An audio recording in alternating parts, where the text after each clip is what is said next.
My name's Dan, and my ex-wife Sarah and I split up about 10 years ago. We've done the whole co-parenting thing pretty well for the most part. We've got a daughter, Emma, who's 16 now. Recently, she hit that big milestone, her 16th birthday, and like a lot of teens, she was super excited about getting a car. It had been the talk of the house for months.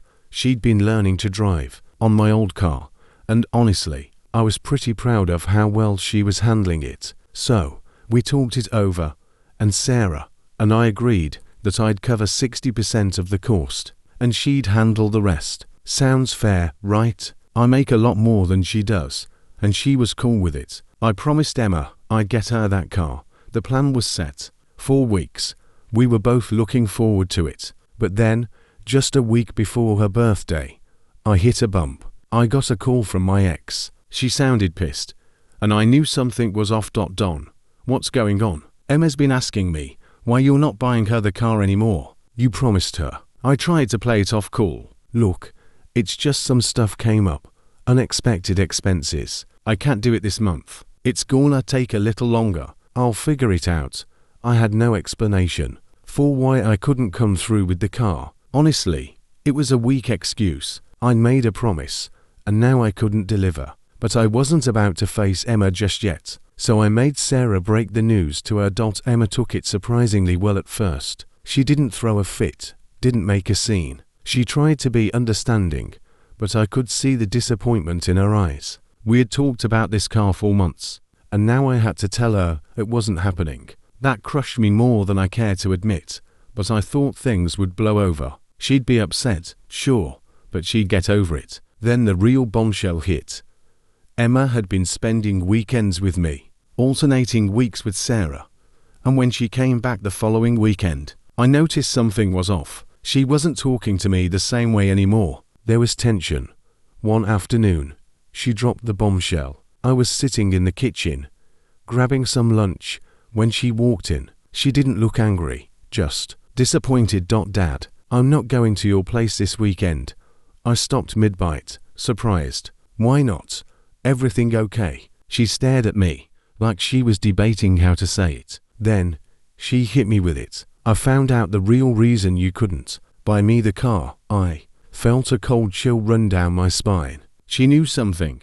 She went on to tell me that she'd been following my new stepdaughter, Rachel, on social media. Rachel's posts had been all over the place: vacation in Europe, group shots with her friends, big party vibes. And then, there was the post, thanking me for sponsoring her entire trip to France as a graduation gift. I couldn't breathe for a second. That's when it hit me. The money I was supposed to be spending on Emma's car, I'd blown it on Rachel's trip. I didn't think Emma had caught on to it, but the dates lined up. The trip, the car money, it all made sense now. I had been lying to both her and Sarah. And the worst part, Emma had figured it out all on her own. She didn't confront me right away. She didn't scream or yell. Instead, she just shut down. She stopped talking to me. I didn't know what to do. Rachel's trip had been planned months ago, and I had promised her the world. But Emma had trusted me. She believed me when I told her I'd come through with the car, and I had failed her, big time. I didn't call Emma that weekend. I didn't text her. I just let her be. I figured she'd need time to process everything, and maybe, just maybe, things would blow over. But they didn't. I had made a mess of things, and the more I thought about it, the more I realized I wasn't going to get out of this without facing the music. Emma wasn't just mad about the car. She was hurt, and I knew I couldn't fix this by sending a few apology texts. I'd let her down in a way I never thought I would. The silence between us grew, and I couldn't tell if it was better to let her cool off or if I was just digging a bigger hole by staying quiet. I texted Sarah a few times, trying to explain myself, but she wasn't buying it. I don't blame her. And then, just when I thought things couldn't get worse, I sent a text that I instantly regretted. Stop acting entitled. Emma, this is ridiculous. That was the wrong thing to say. After I sent that text, I thought maybe Emma would calm down, but things only escalated from there. I knew I messed up deeply. The words entitled and ridiculous were out of line.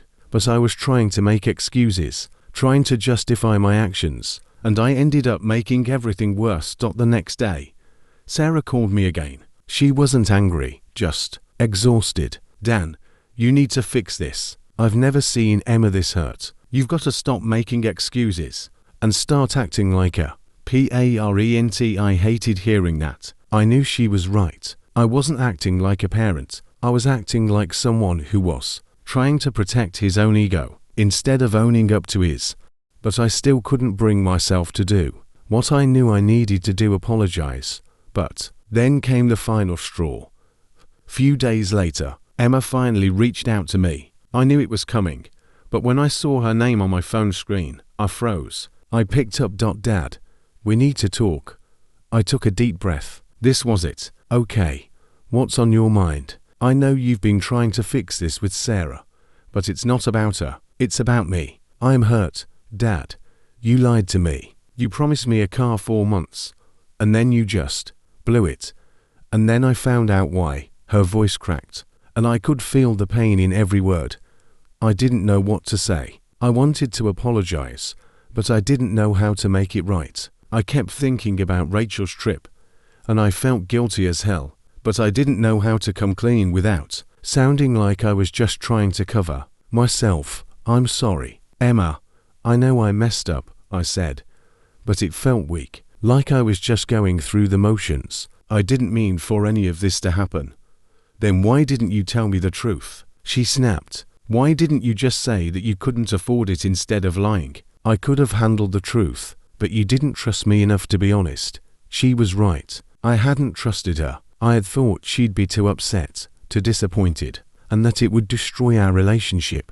But now, my silence, my lies, had done exactly what I was trying to avoid. I didn't want to let you down, I said, trying to explain myself. But I did, didn't I? Emma was quiet for a long moment. When she spoke again, her voice was soft, but firm. You don't get it, Dad. It's not about the car. It's about you not being there when you promised you would be. I thought you'd always be there for me. But this whole thing showed me that, maybe you're not. That stung more than anything else. The truth was, I wasn't there when it mattered. I made promises I couldn't keep, and worse, I tried to hide it instead of facing it head on. And now, my daughter, the person I loved most in this world, was questioning whether she could count on me. I don't know what to say. I admitted, I messed up, Emma, and I'm sorry. I know I let you down. I wish I could take it all back, she sighed. I don't know if I can just forgive you like that, Dad. I need time. After that conversation, things were different. Emma wasn't angry anymore. She was just distant, and I couldn't blame her. I couldn't fix what I had done overnight. The car didn't matter to her anymore. What mattered was the trust I'd broken, and I wasn't sure if I could ever fix that.